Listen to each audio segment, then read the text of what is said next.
Good morning, friends. Have y'all been wondering where we're at? We're here. I got Izzy, Mika. Can you say hi? I don't know if you can see Mika back there, but we are headed out the door for therapy today. I'm sorry that it has been so long since we've uploaded a new video. The short of it is Isabel has been in a funk for about 8 weeks now, and it's just a regression. It's typical, but we haven't seen a regression in probably 5 to 6 months, and so it's really stressful. But she's just doing a lot of crying, needing to be held. She has some digestion issues as well, so it's just been a lot. And I have just learned, the older I'm getting, the more life that we are walking through, I have learned that some things just have to be put on the back burner and priorities have to take priority, and I can't stress myself with things that aren't necessarily a priority. So I just said, you know, I just can't deal with making YouTube videos right now because literally it's just been non-stop with her. But I think she's coming out of it. Oh, Izzy, don't make me a liar.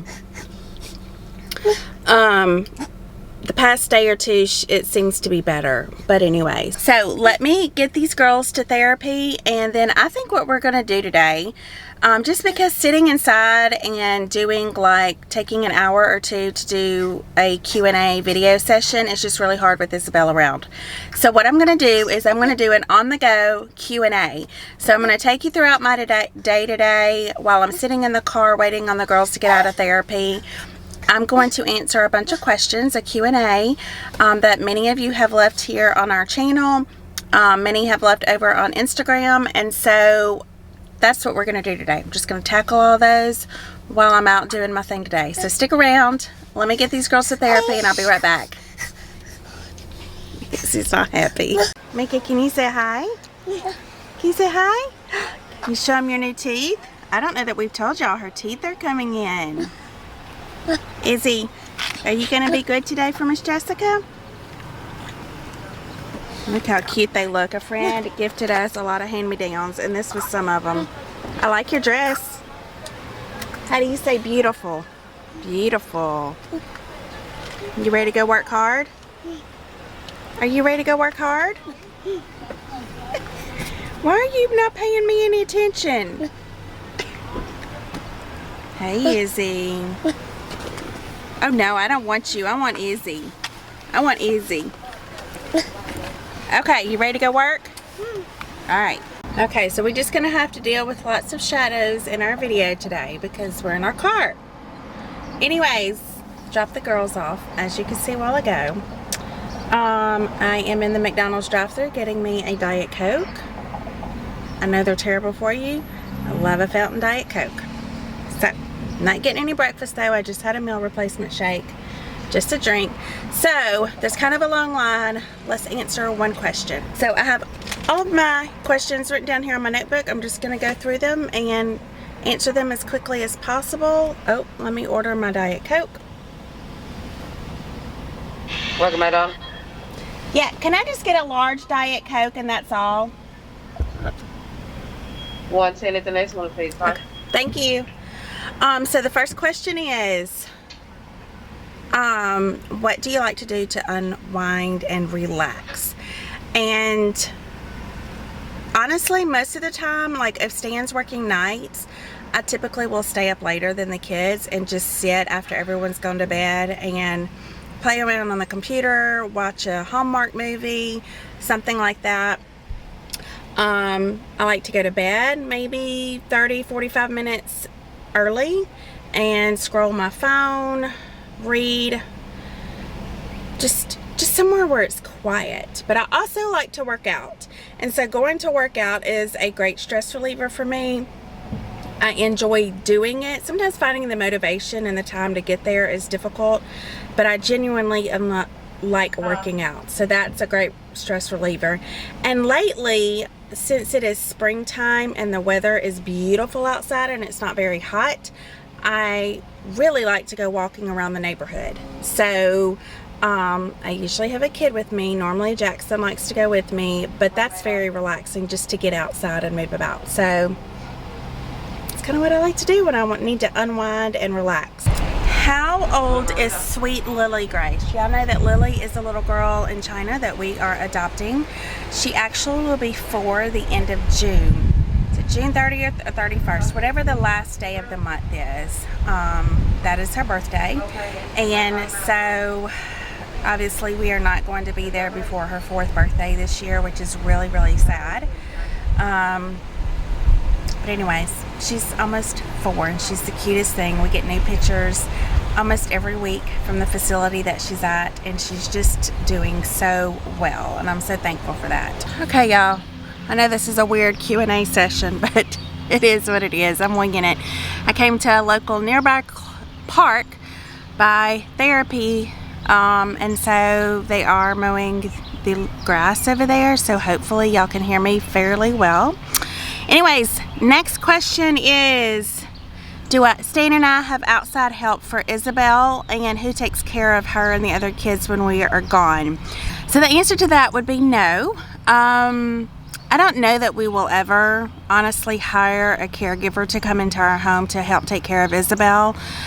Obviously things can change and that might happen in the future, but as of right now I don't really foresee that happening. And who takes care of the kiddos whenever we're gone? So honestly, Addison and Rainey have been a huge help, and so like whenever we travel to China for our next adoption trip, I know Addison and Rainey have committed to taking care of the kids while we are gone for 2 weeks. My mom and my dad are great with the kids, and so they will help with them as well. And so we do have a good support system. I've got other friends that I can call in for help with the other kids. But as far as Isabel specifically, she is a handful, and whoever takes care of her really needs to know her well. And Rainey is very, very good at that. So that's kind of my first pick. My mom is also very, very good with Isabel, but my mom can't lift a lot of heavy things. So Isabel's 35 pounds now and is only going to continue to grow. So Rainey and Addison are our go-to right now, and who knows what the future holds as far as bringing in caregivers into our home to just kind of help out a few hours during the day. I don't foresee that happening, but you never know, things can change. The next question is, have you ever regretted adoption? You have so much more to do and life became more beautiful, but at the same time it becomes much more complicated when you choose to adopt. And that is a great question. The sun keeps moving on me. Stay right there, please. All the shadows. Do I have any regrets with adopting? Yes. The only regret is that we didn't adopt sooner. But in that same breath, I know that the Lord's timing and when He kind of presented what He had for our family was in His perfect timing. But I do look back and I'm like, oh man, all those years we could have been bringing home, giving a home to more kids. That is a regret, but obviously it's not a regret because I know that it all happens in His perfect timing, and I'm so thankful for it. And yes, it does bring in more challenges, more obstacles, absolutely, especially with special needs adoptions. But like this person said in their question, it's so much more beautiful. And the joy that we have walking through the challenges and just seeing how the Lord's hand is truly over our lives and how He provides and how our story is impacting others makes all the challenges and the weary days like we've been having lately make it all worthwhile. And I think even when you walk into those complicated situations and frustrations, because I get frustrated daily, I have daily, I really have to go back into why we're doing what we're doing, and it's as a way to serve Christ and as a way to hopefully just walk out a life that's going to glorify God. And I sometimes even hate saying that. Oh, I'm going to get emotional.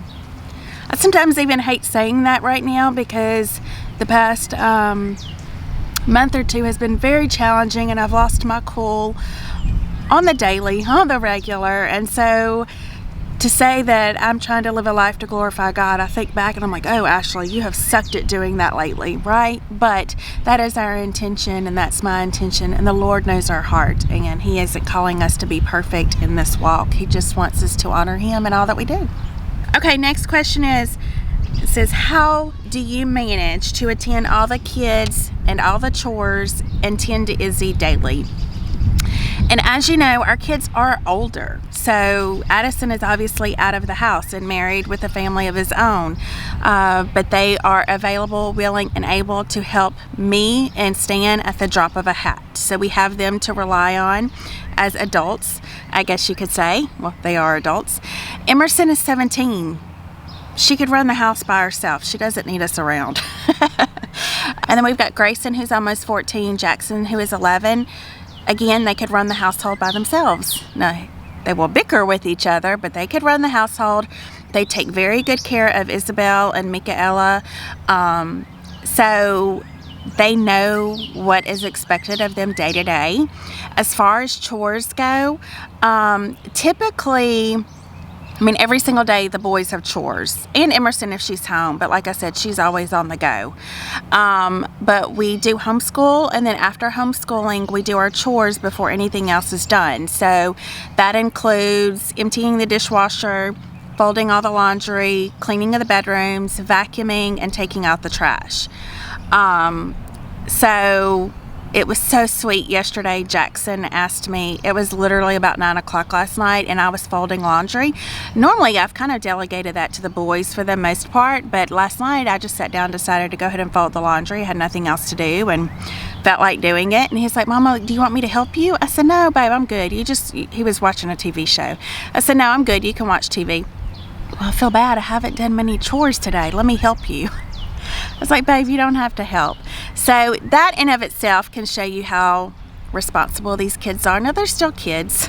I still have to fuss at them for things and twist their arms to get them to do some chores sometimes, but they truly are so helpful around the house, and I couldn't do half of what I do if they were not so independent and mature.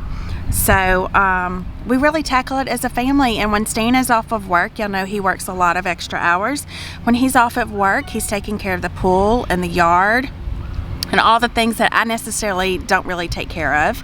And he washes laundry, he does the kitchen, he cleans the kitchen after supper. So we all pitch in. It's really a family effort. So the next question is how does Isabel entertain herself all day long? Well, again, it depends on what season of life she is in. And we truly have to go with the flow with her and meet her where she's at. Yes, Isabel spends a lot of time sitting on that couch. It is her happy place. I need her there whenever I'm doing school with the kids or if I'm doing chores, things like that. But when she is in a good headspace, I do put her on the floor to get her to learn how to scoot around. She doesn't really like to sit in a high chair, so that's kind of out of the question. Well, let me take that back. It seems like when we finally get her to a place of being okay to sit in a high chair and to start entertaining maybe some baby food or some water through her honey bear cup, once we kind of start getting some traction, then all of a sudden we have a huge regression. So like over the past 2 months, there's no way I could put her in a high chair. There's no way I can necessarily put her on the floor for her to learn to scoot around and to climb up onto the couch or anything like that. So it's challenging. And in these seasons, sometimes she loves to entertain toys. So we always try to put toys in her hands and put things in her hands and within her reach that she likes to play with, texture toys, sensory toys, that type of thing. But like lately, she doesn't care about toys. She'll put it in her hand and she'll literally throw it. She doesn't want it. So, and of course we hold her and snuggle her. Stan is amazing at getting her to laugh and cackle and just getting her in a really good mood. So I have to find a balance of getting her up and walking and getting her to do things that challenge her, but knowing when enough is enough and it's just causing more stress on both of us, then it is good. You know what I mean? So this is a great next question. What is one thing that you have learned from the past 2 adoptions that you can take into your third adoption. One piece of knowledge is, and I say this to almost, I promise you, to every single family that's looking to adopt or has adopted, and that is to have no expectations going into the adoption. You know, what that means is their medical reports may say one thing, but you need to go into it knowing it could be much worse. It may be much better, but it could be much worse. Like Isabel, pretty much hers just stated she was blind and nonverbal, which are big things, right? But those have by far not been our biggest challenges with bringing her home. So going into it with no expectations, going into it expecting the worst and hopeful for the best. And I'm an optimist by nature. Like, that's who I am. And so when I sometimes hate saying go into it expecting the worst, because it sounds like a Debbie Downer, right? But honestly, it's just the reality of it. You want to go into it with no expectations of what you think that child should be or doing, or how they should love you, or how they should show you affection, or how they should bond with brothers and sisters. You shouldn't put any expectations on yourself, because a lot of times you get into you know, whenever you bring these kids home, it's just a lot harder than you think it's going to be, emotionally, physically, mentally, on yourself. So when those expectations that you have placed on yourself and on that child are unmet, it will leave you feeling like a failure. It will leave you extremely frustrated. It can just present itself a lot of problems. So really go into it just being like, I'm here along for the ride. Whatever comes, and it's okay if it's going to be yucky for a little while. If there weren't challenges, if there weren't struggles, if there weren't weaknesses on our part, why would we need him? Why would we need him? Why would we need to rely on him? If we didn't have to rely on him, then how is he going to receive the glory? We would receive the glory. So I feel like that got really maybe off track. I don't know, but it all intertwines for me. Does Mika's doctors and therapists think that she will ever be able to speak? Well, they have no clue, right? She is very intelligent. She is very smart. She communicates very well, even though she's nonverbal. So we are hopeful that she will speak one day. But like my last question, I have to go into it expecting she won't ever speak, because that could be our reality, and that could be her reality for the rest of her life. And we have to be okay with that. And thank the Lord she is intelligent enough to be able to communicate with us. Her receptive language is getting so much better. She has a new communication device. I'm going to do a vlog on that soon. So speech is her hardest hurdle. So we are hopeful that she will speak one day. And if she doesn't speak one day, it doesn't change a single thing. Next question. What are some things that you and Stan don't see eye to eye on? I will be honest. There are not a lot of topics that Stan and I do not see eye to eye on. I'm not saying that to paint a great, perfect marriage here. But when it comes to parenting, adoption, finances, careers, how we parent our kids, like all those things we always see eye to eye on. He's a very wise man. He's very level-headed.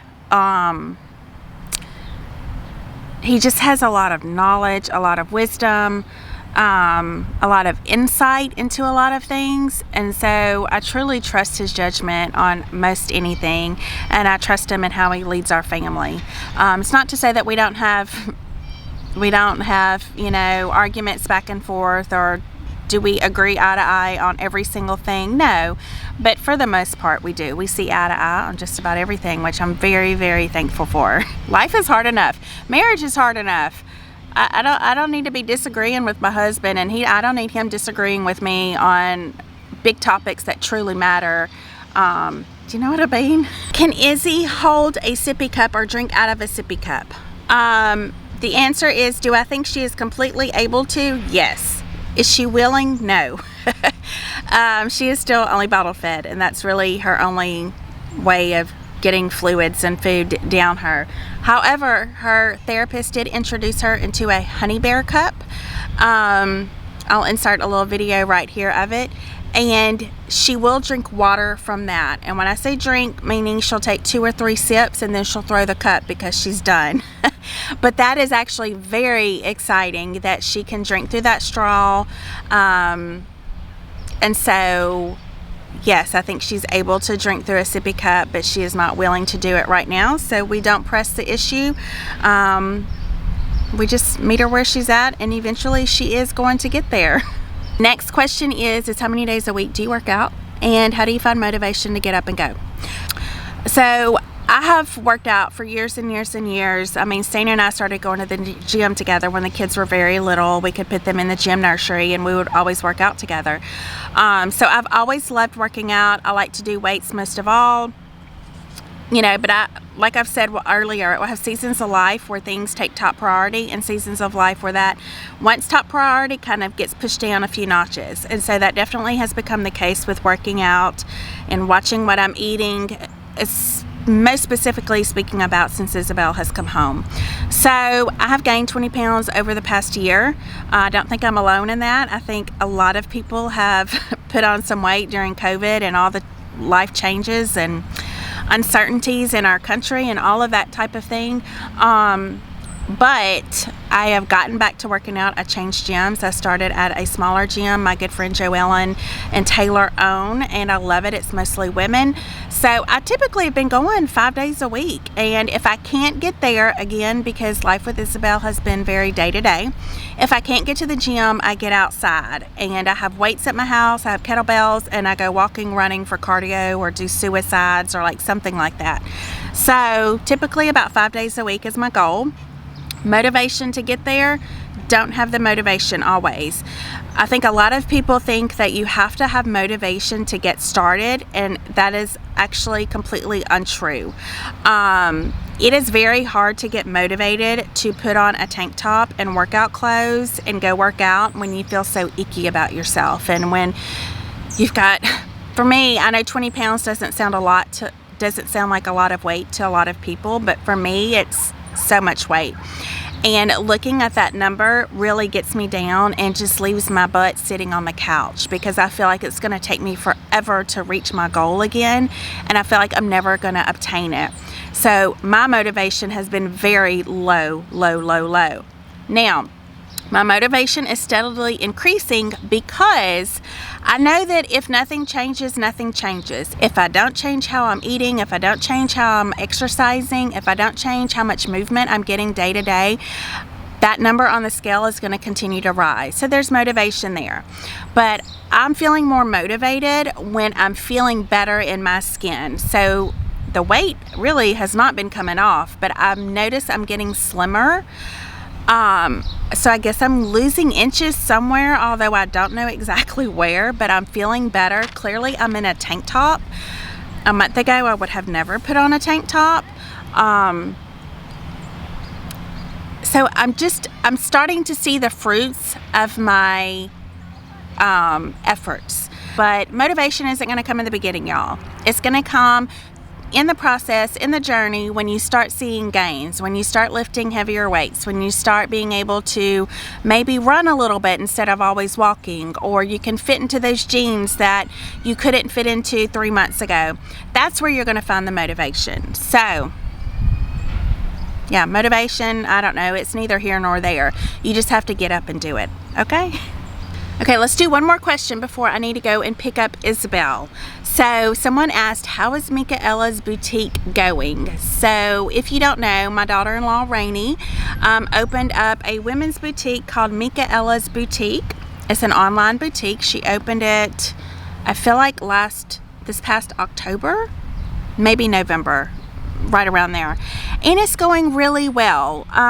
It's never going as fast as a small business owner would like. There's always that desire to have more customers, a bigger customer base, but Rainey is doing such a good job with the business. She is not in debt. She is very diligent with only purchasing inventory when she has the money to do so.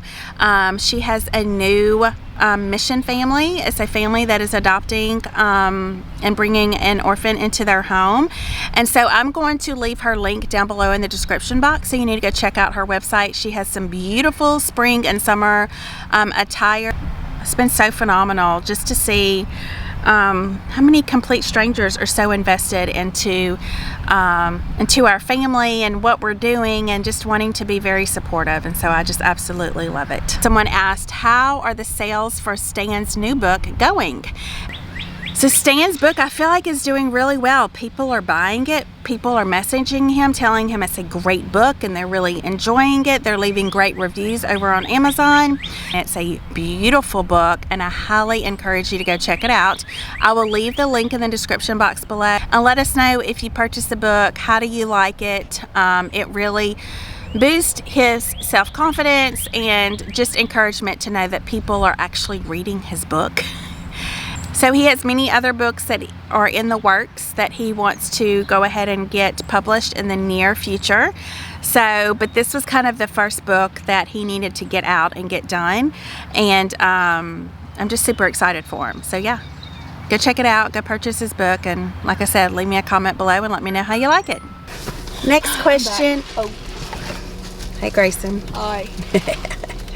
Next question is what is my guilty pleasure? What is my favorite cheat food or treat meal? And what is my go-to piece of clothing wear? I'm not looking at my paper, so I don't know if I worded that right. But I loved baked goods. So if I have baked goods in the house, I'm going to be eating them up. And this little guy likes to cook, and this little guy likes to bake cookies. What's this? That's Mika's They get me every time. So I love baked homemade goods. I also love Mexican. I also love Chick-fil-A. I really love all foods. As Emerson says, we don't. Who would know? We don't discriminate against any foods. Whatsoever. My favorite go-to clothing pieces, my pajama pants. That are 2 sizes too large. Yeah, they are. But I wear a lot of leggings and workout gear. Like right now, like I clearly did not get dressed up for this vlog today because I'm going to work out later. And I knew that if I didn't put my workout clothes on this morning, I probably wouldn't go to the gym later because I wouldn't feel like changing clothes. So I am in workout attire a lot of the time. But now that spring and summer is coming, I love spring dresses. I love just little sleeveless swing dresses that are real comfortable. So yeah, I pretty much go for comfort over fashion. I mean, I don't want to look completely non-fashionable. You know, I gotta be looking good, but I definitely will choose comfort over fashion for sure. Over on Instagram, I know someone had asked what are some of our go-to family favorite meals? Like, what do I cook throughout the week for our family? And pretty much anything that can go in a crock pot. I love a crock pot. I like it because you can put whatever meal you want in there in the morning before you get your day going, and come supper time, it's pretty much ready. What? Face your no, towards him. Look what he's doing. Jack. Put your feet down. That was never on camera. Yes. That was never on camera. Okay, let me answer this question. Yes, Jack, Grayson, what's your favorite meal that I cook? Okay, well don't. Red beans and rice. Oh, red beans and rice. Jack, what's your favorite meal? What is it called? The one from the restaurants, probably. Yeah. Which one? The spaghetti and what's cheesy chicken spaghetti. Yes. Oh yes, cheesy chicken spaghetti is Jackson's favorite. Yeah. So I love casseroles. Stan's not a big casserole fan though. He's more of a meat potatoes kind of guy. But we love gumbo, red beans and rice, shrimp bisque, chicken enchilada soup, cheesy chicken spaghetti, chicken fried steak, Stan works night, so I really don't even cook every single night at all, because a lot of times it's just me and the kids. But Addison and Rainey come over a whole lot, so I normally feed them as well. Like tonight, I'm going to do grilled chicken with sweet potatoes and green beans. Doesn't that sound good? I think that's what we're going to do tonight. So I'm very simple. I don't necessarily I don't love being in the kitchen, honestly. I don't like cooking. Grayson does though. I do. Yeah, Grayson's been killing it on his cinnamon rolls. We just, he just sold a whole bunch of cinnamon rolls last week. How many pans did you sell? It was 28 plus 24. How many is that? That's 9, 10, 52. 52. He sold 52 pans of cinnamon rolls last week. My mom has been the one who has been helping Grayson, teaching him all kinds of baking skills and perfecting his methods. So he's killing it on cinnamon rolls. We're fixing to go open up him a savings account so he can start putting all his money in there. He'll be purchasing his first vehicle before we know it. I'm not sad about that. No, I'm not sad about that. Can you say hi to our friends? What are you doing, a puzzle? You got a puzzle? Disney princess puzzle? Izzy, stop. We are back home. You'll see my head? We're back home. We are tired. Ready to sit on the couch for just a little bit before we have to do jiu-jitsu and cooking. Right, Mika? Are you hungry? Yeah. Okay, so we're going to close the vlog out here. I hope y'all enjoyed our little on-the-go Q&A. I thought it was fun and different. If you haven't subscribed, go ahead and do that now. Mika, can you tell them subscribe? Hey, Mika, tell them subscribe. Tell them. I know. Can you tell them bye-bye? Bye. Can you blow them a kiss? We'll see y'all next time. Bye.